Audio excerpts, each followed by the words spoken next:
All right, old school NBA fans, self-research NBA facts. Another video for you. This is one that it's been on my mind and stuff, and I think it was Scap Attack touched on it a little bit, but I wanted to go a little more in depth with it. And that is, I don't know, I just haven't heard many people mention this, but how lucky were the Golden State Warriors? And I know it's going to come off as hate and like, oh, you're just hating on the Warriors. You're going to bring down LeBron James's competition. That's not what I'm doing here. What I'm doing is, am I the only one who's noticed how lucky they were? And what I mean by that is all the good players that they didn't have to play against. It just seemed like almost every series there was a key player for the other team that was out. And you know, as we all know, during the Steph Curry and Klay Thompson era and all that, they didn't make the playoffs like the first 3 years. And then in 2013, I think that was the first series they won. This one's probably not a big deal, but Danilo Gallinari for Denver, he missed the entire playoffs. So that was at least a starter, and he was out. And anyway, Golden State went on to win. All right, maybe not a big deal. In 2014, I believe they got beat in the first round anyway, so it didn't matter. But in 2015, there was definitely some players that were out. You got Mike Conley, Memphis. I think that was just in the Western Conference semifinals. He missed one game, but that was a 6-game series. That maybe mattered. I don't know. You got, for Houston, Patrick Beverley and Donatas Montejunas both missed the entire playoffs. That was 2 starters. They were out. I think in the first round, Drew Holiday for New Orleans.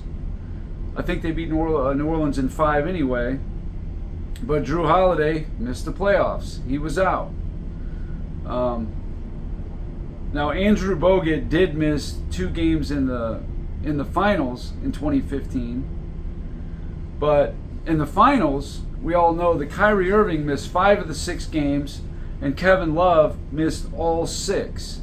So again, there's a lot of key players there that were missing. That they got lucky, you know. And again, you can only play who's in front of you. I agree, and I'm not necessarily trying to take anything away from them, but it just seemed like they always had some key player out. In 2016, for themselves, they did have Draymond Green miss the 1 game in the NBA Finals, and Andrew Bogut, who, you know, I don't even know if he was really a starter then, but he missed 2 games in that Finals, and, you know, that aided Cleveland, actually. But in 2017, the year they won it, in the Western Conference Finals, I think we all know that they were beating, San Antonio was beating Golden State by 20-some points, and they were sticking it to them. Now Tony Parker was out for the whole Western Conference Finals, so already, and he was still playing pretty good. And then Kawhi Leonard only got to play about a half, a little bit in the third quarter. He gets hurt. He's out. I mean, he was out for the whole next year, serious injury.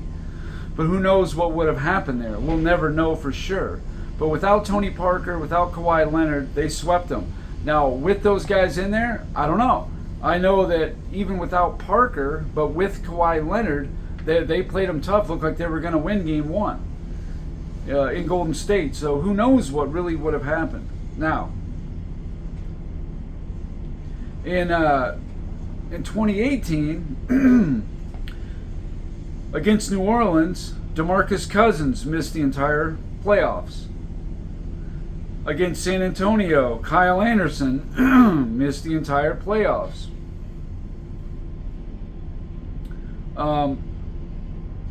Now, Chris Paul missed the last 2 games of Western Conference Finals, and they were up 3-2. That one seemed like it might have been a kind of a big deal. Steph Curry did miss the whole first round in Game 1 of the Western Conference semifinals, but didn't really seem to matter too much. They won, whatever. So they did have kind of their own injury there. But they didn't have much compared to the other teams. A lot of these other teams, they always had key players out. In 2019, in the first round, the Clippers, Ivica Zubac, he missed 2 games of the first round. Maybe it wouldn't have mattered. We'll never know. Against Houston, in the semifinals, Carmelo Anthony was out earlier in the year, but still, you never know if he was in there, what would have happened. They won that series in 6 games, so we don't know. Now, Durant got hurt. He got hurt in the end of Western Conference semifinals, the Western Conference finals, and then, of course, the finals. He did try to play 1 game, whatever. But in the Western Conference Finals, Jusuf Nurkic missed the entire playoffs. Again, do I think it would have had much of an effect? Probably not. But just another player injured who Golden State is playing, which I just find that crazy how they got so lucky so many times.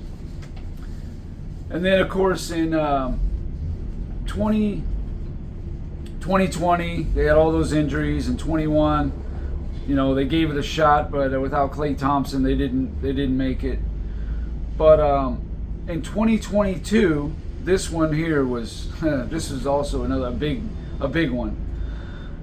In the first round against Denver, Michael Porter Jr. and Jamal Murray missed the entire playoffs. So yeah, they had Jokic, but they didn't have their second and third best players. Probably would have made a difference, but we'll never know. In the next round against Memphis, Ja Morant missed 3 games. Steven Adams missed 2 games. Dylan Brooks missed 1 game. Do I think that would have made a big difference? I don't know. I think that's a lot of players out, though. And I think it might have, because that was a 6-game series. And I do think that probably would have made a difference. Now, in the Western Conference Finals against Dallas, who upset Phoenix, Tim Hardaway Jr. was out for the whole playoffs.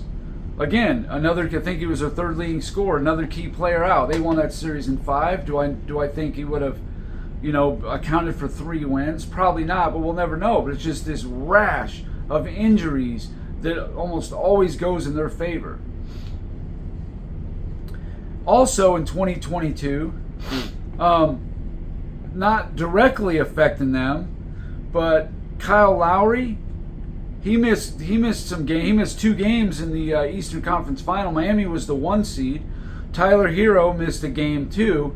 Maybe if those guys were in there, Miami goes to the finals. They play Golden State with home court advantage with Butler and Adebayo and everybody else. Who knows? And even another team, Chris Middleton, who was another.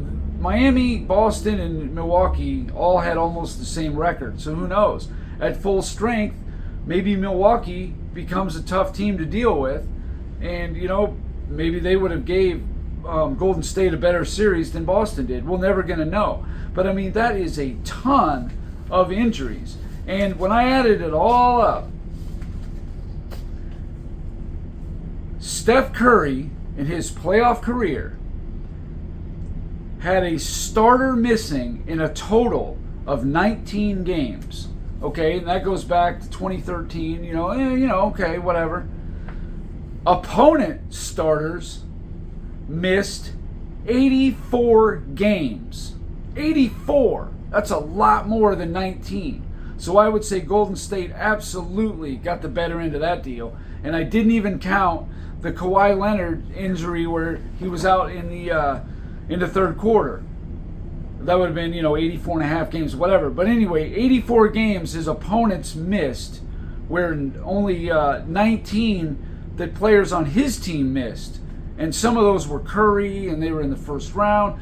The big ones obviously was Durant in 2019. That was a big one. May or may not have cost him a championship. It may have. And then in 2016 with the suspension to Green and Bogut, I don't know how much that really mattered in the finals, but he did miss a couple games. But maybe that would have been the difference. I don't know. We're never gonna know. But I just know that 2015 and 2022 can absolutely be disputed how they benefited greatly from injuries, and 2017 could be disputed that they benefited greatly from injuries. Now, the way I see it is maybe 2016 may have gone their way if the injuries weren't against them, and 2019. But if you add it up, that would be 2016, 18, and 19. But losing 2015, 2017, and 2022.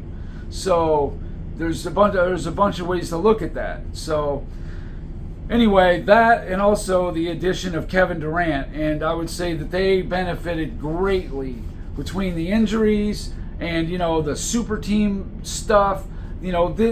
That's why I don't hold the Golden State dynasty, or like Steph Curry winning. I don't hold it as high as some other people do, because there's a lot of context involved.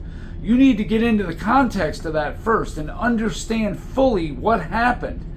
Now, I remember I was watching the NBA back then. I remember. I didn't watch it in 22, but I've done research on it. Now I got a full picture of it. Like I said, I think it was Scap Attack that mentioned it, that in 22 there was a rash of injuries. They just benefited, like one right after another. Every round, this guy's injured, these guys are injured, this guy's injured. Every round they benefited from injuries on the other team. So I don't really look at it the same way. You just want to look at a blanket statement of, Curry's got 4 rings. You can look at it that way, but he benefited greatly from his opponents getting injured a lot. So anyway, that's it for this video, and thanks for watching.